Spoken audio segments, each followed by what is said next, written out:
Film की शुरुआत में एक डरी हुई लड़की दिखाई जाती है। उसे ज़हनी सुकून नहीं है। किसी बात को लेकर वो इतना डरी हुई है कि काफी डिस्टर्ब है। उसके जिस्म पर अजीब तरह के काले निशान बने हुए थे और बार बार वो डॉल डॉल इन्हीं गुड़िया का नाम ले रही थी, जो बताते हुए वो काफी डर जाती है। इस डरी हुई लड़की के सामने उसका दोस्त बैठा था, जिसे ही वो अपनी सारी बात बता रही थी। तब वो लड़का उसे संभालता है, तसल्ली देता है कि तुम रिलैक्स हो जाओ, डरने वाली कोई बात नहीं है। पर इसका कोई फायदा नहीं हुआ कि उसने फूट फूट कर रोना शुरू कर दिया।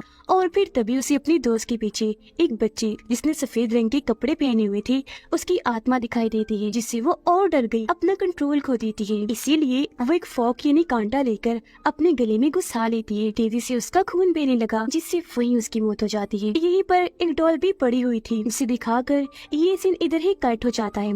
अगले सीन में हम एक फैमिली को देखते हैं जो हाल ही में एक नए टाउन में रहने के लिए आए थे और आज के दिन वो एक चर्च में एक फेस्टिवल जिसे कम्युनियन के नाम से जाना जाता है वो मनाने के लिए आई थी। जैसे कम्युनियन यहाँ पर शुरू हुआ, हम इस फैमिली की बड़ी बेटी सारा को देखते हैं जिसके साथ उसकी मॉम बैठी हुई थी। कम्युनियन खत्म होने के बाद सभी लोग बाहर आ गए। यहाँ तभी एक घबराई हुई औरत सारा के पास आई और अपनी बेटी जिसका नाम मैरी सोल है उसके बारे में पूछने लगती है। वो बताती है कि इसी चर्च में एक कम्युनियन के बाद मेरी बेटी लापता हो गई थी, आज तक उसका पता नहीं चला, इसलिए यहाँ आकर मैं अपनी बेटी मैरी सोल के बारे में पूछने आती हूँ, इस उम्मीद के साथ कि शायद किसी ने उसको यहाँ पर देखा होगा। तभी फादर और चर्च के और लोग वहाँ पर आ जाते हैं और उस औरत को वहाँ से ले जाकर दूर कहीं भेज देते हैं। अब ये फैमिली घर आ गई जहाँ पर सारा बोर हो रही थी, इसलिए थोड़ी ही देर के बाद वो अपने दोस्त के साथ क्लब के लिए निकल जाती है। अब हालांकि उसे ये सब पसंद नहीं था, लेकिन आज यहाँ आकर उसे बहुत मजा आ रहा था। अपने दोस्त के साथ वो काफी इंजॉय करती है। यहाँ वो पहली बार नशा भी करती है ताकि उन्हें और मजा आए। अब ये नशा क्लब में एक लड़का बेच रहा था जो दरअसल एक ड्रग डीलर था। क्लब में डांस करते करते सारा की नजर अपने एक दोस्त पर पड़ी। पहले उन्होंने कभी ऐसा महसूस नहीं किया था, लेकिन आज दोनों ही एक दूसरे को ऐसी नजर से देखते हैं जैसे उनके दिल में कुछ है, वो एक दूसरे को पसंद करते हैं। अब थोड़ी देर के बाद सारा और उसकी दोस्त घर जाने के लिए क्लब से बाहर आ गई। इनके सामने ड्रग डीलर की गाड़ी आकर रुकती है। उसकी गाड़ी में सारा का वो दोस्त भी बैठा हुआ था जिसे वो पसंद करती थी और वो ड्रग डीलर की गाड़ी में आकर बैठ जाती है। वो लड़का अजीब तरह की घटिया बातें करने लगता है। फिर थोड़ी देर के बाद वो गाड़ी जंगल में ले जाने लगा, ये कहकर कि हम लोग थोड़ी देर और साथ रहेंगे और इंजॉय करेंगे। पर सारा की दोस्त कहती है कि ये तुम कहाँ लेकर जा रहे हो, हमें मेन रास्ते से जाना है। पर वो बात नहीं मानता, इसीलिए दोनों की बहस होने लगती है। लेकिन तभी सारा एकदम से बोलकर गाड़ी रुकवा देती है, कहती है कि रुको जल्दी से गाड़ी, अभी मैंने सफेद कपड़ों वाली बच्ची को देखा है। अब सारा को उसकी फिक्र होने लगी कि न जाने वो बच्ची कौन है जो यहाँ इस टाइम जंगल में घूम रही है, वो कहीं गुम न हो गई हो। इसलिए गाड़ी से बाहर आकर वो उसे ढूंढने लगती है, पर उसे बाहर एक डॉल के अलावा और कुछ नहीं मिलता। इसलिए वो उस डॉल को ही अपने पास रख लेती है, ये सोचकर कि ये भी जरूर उस बच्ची की ही होगी और जब वो बच्ची हमें दोबारा नजर आई तो हम ये उसे दे देंगे। लेकिन बच्ची पूरे रास्ते दोबारा दिखाई नहीं दी, इसलिए सारा उस डॉल को अपने साथ घर ही ले आती है। ये डॉल बिल्कुल उसी लड़की की डॉल जैसी थी जिसे हमने शुरुआत में देखा था। अगले दिन सारा जब नहा रही थी तो वो अपनी बाजू पर अजीब तरह का काला निशान देखती है, लेकिन सारा इसको नजरअंदाज करके अपने दोस्त से मिलने उसके पास चली जाती है, जहाँ उसकी दोस्त कहती है कि इस टाउन की मैंने एक कहानी सुनी है जिसमें एक कम्युनियन वाली लड़की जिसने सफेद लिबास पहना हुआ था, कहा जाता है कि उसकी आत्मा लोगों को दिखाई देती है। उसके पास एक डॉल थी जो सबके मुताबिक कर्स्ड है, जिसे बुरा माना जाता है। जिसके पास भी वो होगी उसके साथ अच्छा नहीं होगा और हो सकता है कल रात सारा तुम्हें उस बच्चे की आत्मा ही दिखाई दी हो, ये डॉल उसी की कर्स डॉल हो। पर सारा को इन बातों पर यकीन नहीं आता, इसीलिए वो फादर के पास जाती है ताकि वो जान सके कि सच में डॉल कर्स्ड है या बस मन गढ़ंत कहानियां हैं। तो फादर डॉल को भी चेक करते हैं और ये भी बताते हैं कि नहीं, और ना ये डॉल कर्स्ड है बल्कि ये तो आम सी बच्चों की खेलने वाली डॉल है और कुछ नहीं। पर यहाँ हम फादर के चेहरे को देखकर अंदाजा लगा लेते हैं कि उनके अंदर कुछ और ही चल रहा है, वो कुछ छुपाने की कोशिश कर रहे हैं। थोड़ी ही देर बाद सारा घर आकर नहाने लगती है। एक बहुत ही डरावनी आत्मा जिसने भी सफेद कपड़े पहने हुए थे वो सारा पर हमला कर देती है। वो अपने खतरनाक सी हाथों से उसका मुंह पकड़ लेती है, जिसके साथ ही सारा खुद को एक कुएं में पाती है जहाँ पर पानी भर रहा था। वो खुद को यहाँ पाकर काफी घबरा जाती है और फिर तभी उस छोटी बच्ची की आत्मा जिसने सफेद कपड़े पहने हुए थे वो नीचे से सारा पर हमला कर देती है और उसे खींचकर पानी में डुबोकर मारने की कोशिश करती है। सारा दोबारा से ऊपर आ गई।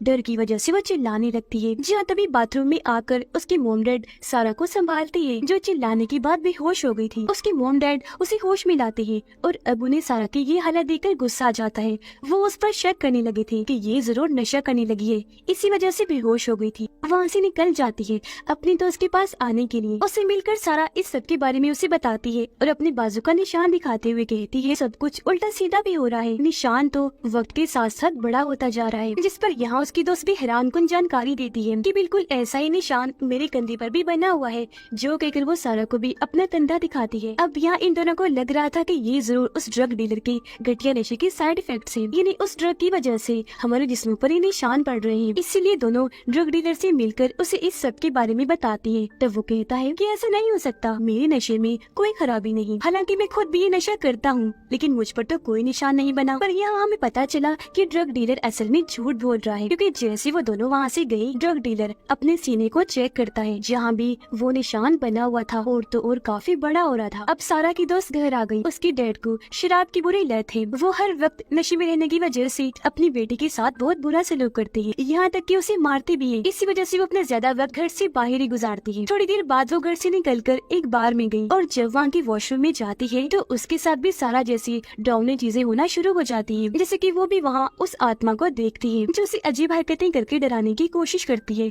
इससे घबरा गई, वो रोते हुए जल्दी से बाहर से भाग के बाहर आई और फोन लगाकर सब कुछ सारा को बता देती है जो अभी अभी उसके साथ हुआ। अचानक वो आत्मा आकर उसकी दोस्त पर हमला कर देती है, जिससे एकदम वो चुप हो गई। अब ये देखकर सारा समझ गई कि मेरी दोस्त मुसीबत में है, इसलिए वो जल्दी से वहाँ से निकलकर अपनी दोस्त के पास आ गई, जो भी बिल्कुल उसी तरह बेहोश पड़ी थी जैसे सारा भी हुई थी। अब यहाँ उसकी दोस्त का जिस्म पड़ा था, जबकि उसकी भी आत्मा को हम सारा की तरह कुएं में देखते हैं, जहाँ उस बच्चे की आत्मा उसे भी मारने की कोशिश कर रही थी। अब इससे पहले कि बच्चे उसे जान से मारती, सारा ठीक वक्त पर उसे होश में ले आती है, जिससे उसकी जान बच जाती है। अब ये दोनों लड़कियाँ काफी डर गई थी और यह ड्रग डीलर के पास जाने लगती है, क्योंकि उन्हें लग रहा था कि अब वो आत्मा उस पर भी हमला करेगी। अब ड्रग डीलर दिखाया गया, जिसे भी सच में वो आत्मा डराना शुरू कर देती है, यानी अपना खौफनाक चेहरा दिखाकर, जिससे वो इतना डर गया कि अपनी गाड़ी में बैठकर जल्दी से यहाँ से निकल जाता है। लेकिन तभी गाड़ी के अंदर भी उसकी आत्मा आ जाती है, जिससे वो इतना घबरा गया कि गाड़ी चलाने से उसका ध्यान हट जाता है। उसका इतना बुरा एक्सीडेंट हुआ